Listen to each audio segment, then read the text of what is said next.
ভোটের সময় আমরা ভোট দিয়ে আইছি, সবাই ভোট আসার পরে তারা ছাপা ভোট দিছে, ছাপা ভোট দেওয়ার পরে জন্য বাধা দিছে, বাধা দেওয়ার পরে তারা মারধর করছে সবাই।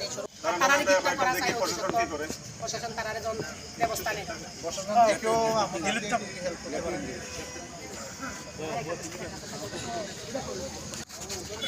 আর এরা নটা ডিসি হয়েছে, তারা ডিসি দাবি করি তারা এজেন্ট তারা আমার বাইপুত স্বরূপ দাস হেরে মাইছে। আমরা কোন চাইছে তারা আমরা আবার হুমকি দিছে যে আমরা এই ডিসির ভিতরে কি কারণে থাকি, মানে বাড়িতে জানালো যাইতাম কি কারণে আমরা ডিসি থাকবো আর কি লোম হালাইতে হয়েছে, মানে আবে তাবে বাসায় এক একজন এক এক রকম বাগান কাটতে হলে মুথার চাপ দিতে হইব, টিপ দিতে হইব, যা করতেছে মুথায় করতেছে সবকিছু।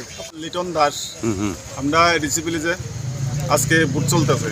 আমার কালীকলা বুথ 14 নম্বর বুথ।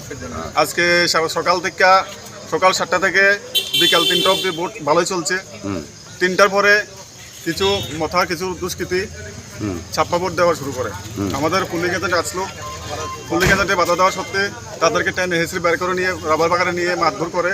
এই সময়ের মধ্যে ছাপ্পা ভোট চলছে। কি নাম আপনার? আপনার নাম কি? আমার নাম লিটন দাস। মারছে কারে?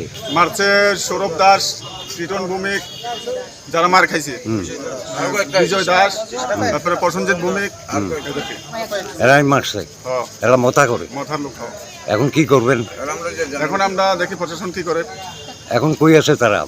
এখন আপাতত 2জন অ্যাডমিট আছে হসপিটাল।